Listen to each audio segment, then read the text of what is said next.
Digimon. Now here's a nice one we can talk about.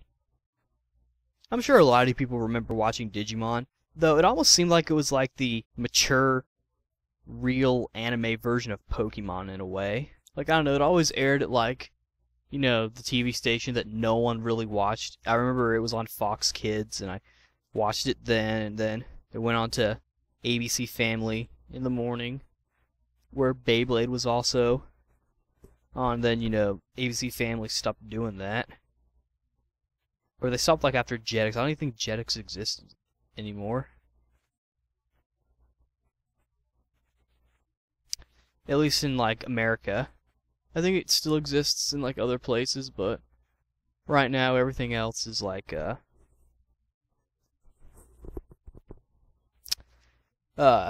don't know.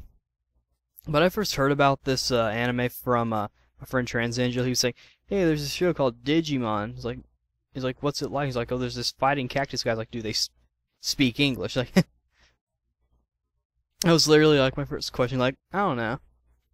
But for some reason I think Pokemon immediately came to mind when I heard the Mon. I mean, yes, I know what Digimon stands for, digital monsters. I kind of don't really like how it's all computer based. Like, I kind of wish that it was like they went to some other dimension where like the Digimon were actually real and not like inside someone's computer, and like viruses were taking over.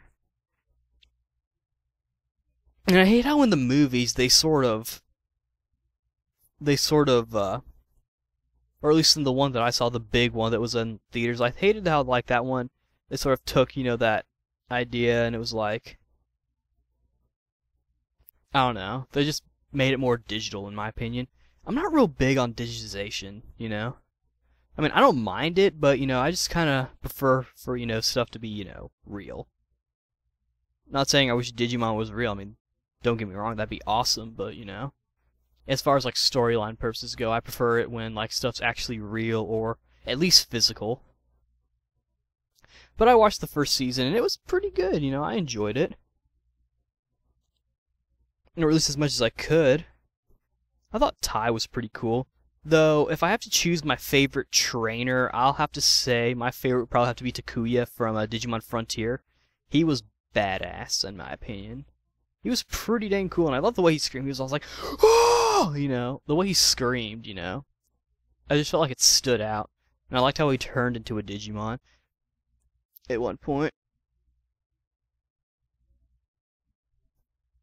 I'll get to that one in a minute, because I'm going to talk about all the Digimon. First Digimon season, that one was, the nice one. I remember some of the big plot points, how, like, Agumon turned into, like, an ultimate Digimon, but he turned to, like, Skull Greymon, then he went, like, on a rampage. I think that's also, like, his largest form.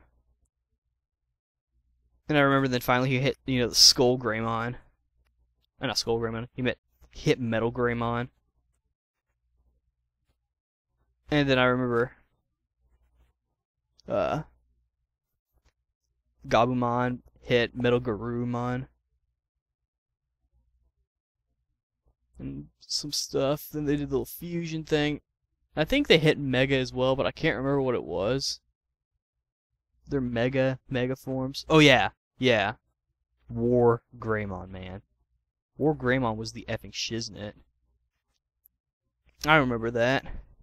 I thought the voice actors all did a pretty good job. They were, just regular named voice actors, I think the guy who currently did Takuya was Dave Wittenberg, the guy who does Kakashi and Naruto and whatnot. And I believe the actress who did Kari was Laura Jill Miller, who recent fans will probably know as Judith from Tales of Vesperia, among other people.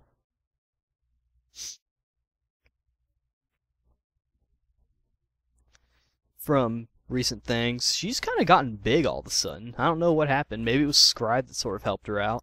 Anyway. Yeah, first season, I remember that. I remember how the first enemy was that Devilmon, then, like, Angelmon came out and killed him. And then there was that vampire guy, who was all evil, like he took over the real world, and I don't remember what happened next. I kind of stopped watching. I didn't really get a chance to finish. As far as Japanese voice actors, I know of two. One that is pretty cool and the ones that's friggin' mind-blowing. But I believe Takahiro Sakurai did Beetlemon, or that beetle guy who was with Izzy or Dizzy or whatever that guy's, the guy with the orange shirt and whatnot. I remember that. But yeah, that was the first season. That was nice. The second season was the one that I sort of started trying to watch on like a regular basis, which is ultimately, a sequel to, the original, but it's more of a continuation because of the way it all works out in the end. With, what's his face? Davis? Yeah, Davis, I remember Davis. You guys can probably tell if you've been watching Naruto, but he's actually the voice. Davis's voice actor is actually the same guy who did Rock Lee in Naruto.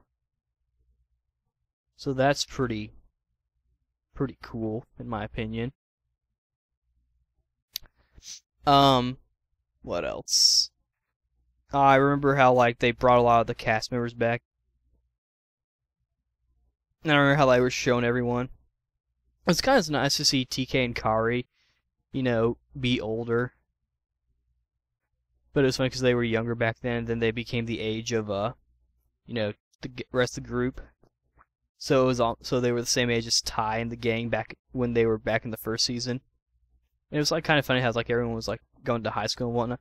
But I remember how like everyone was doing their own thing. I don't remember what Tai was doing. I remember Matt formed a band, and then Izzy's so he's like, Izzy's going to high school. Okay. So are you saying everyone dropped out? I think Matt actually dropped out, which, makes sense, because, he looks like, a kind of guy who would probably want to drop out of college. Not college, high school. They're not even in college yet. And then, stuff happens. I liked Vmon, he was pretty cool. That was definitely a nice, character. And I like the little Digi, the egg thing. I didn't like it because it was a departure of the original thing where they just digivolved, but that was kind of cool. How, like, they did something different. I thought Flamedramon was pretty, cool with his fire and whatnot. I actually think that I got my name Flamzeron from Flamedramon. I think literally I was just, let's think of a really cool name. Flamedramon. I'm going to stare at this little card that I found for like hours until I finally think of a name or something, I don't know. But I finally came up with Flamezeron. I think I actually literally came up with Flamezeron, but then I wanted to change it to Flamezeron because I felt Flamezeron would sound unoriginal, which it does. So I say Flamezeron. Plus, it makes more sense. I mean, there's no E at the end of the M, so it's not literally Flamezeron. It's actually Flamezeron. If you're wanting to get tech, anyway. It was a good show, or a good season. I remember, in particular, the Black Greymon stuff. I think he was voiced by Stephen J. Bloom. I remember, I was just thinking, okay, hurry up and effing kill Black War Greymon. It was so annoying. It's like, this guy needs to friggin' go away. I was so tired of seeing him. It almost seemed like he was like a sub-enemy or like a filler arc almost. I don't think it was a filler arc. I mean, I think Digimon's like an anime-only kind of thing. But, And that was, something nice. I do remember seeing, like, the last stuff. I don't remember who the last bad guy was, but I do remember on the last episode that showed them all as adults. Showing them, getting married. Ultimately, Sora and Matt got married. From what I understand. They had a kid and Tai married someone else. Now I remember TK had to be the one to write down the stories. Digimon Adventures. Or I don't know, it's interesting. He wrote down the adventures. Probably just because. And then, like, Agumon and Tai were like businessmen. It's pretty weird. A man in a suit walking around with a dinosaur in a suit. it's one thing to probably bring your dog to work in a suit and tie, but to bring a dinosaur. I know I'm calling him a dinosaur, but he looks like a dinosaur. He looks like a friggin' mini T-Rex. I mean, I think that's the whole idea. I think they were just going for that. Kind of like how Gabumon looks like some weird unicorn tiger thing. His fur. Gabumon was pretty cool. I like War Greymon. Not War Garurumon.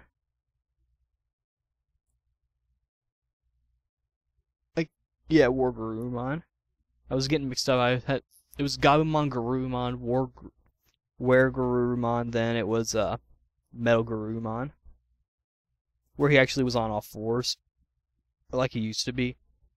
When he was in his ultimate form, he was like on 2 feet, and he was literally like pretty small. What else? Yeah, that's really all I remember about the second one. That one was pretty good. Now the third one with friggin' what's his face, Takato and Rika or Riku or whatever her name is, and that one guy who had the Digimon, which is like the light version of the guy from the movie. Ugh.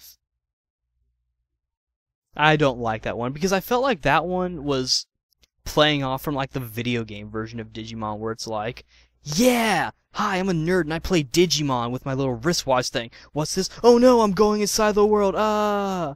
I felt like it was following the video game too much. I didn't really like that. I didn't really like how they kind of went that direction. For me, the way I really think they should have done it is just, have it to where the kids go to some sub-dimension and, they see the Digimon and whatnot. I don't know.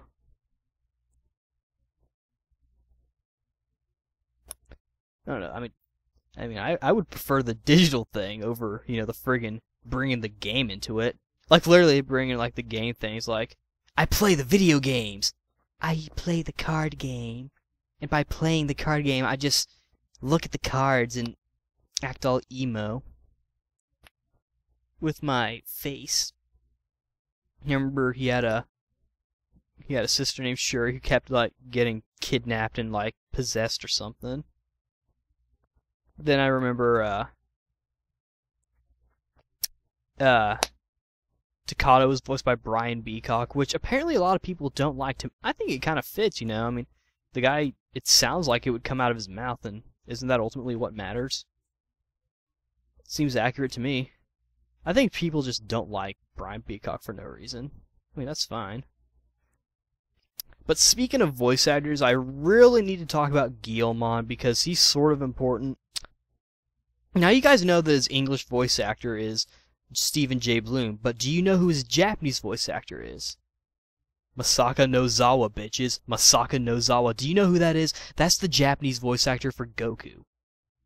The Japanese voice actor for... It probably sounds like Goku, too, because, I mean, I think Masaka Nozawa only has 2 voices. A grandma voice, which is like her regular voice, because she's really old, and then her Goku voice, which is pretty good. Pretty good. If anyone has, like, a clip of the Japanese version, send me a link so I can listen. What's also interesting is that Stephen J. Bloom did Goku in the Final Bout English version, because that was before they got, the voice actors. Like the Funimation voice actors. I mean, those were probably the voice actors we probably would have gotten if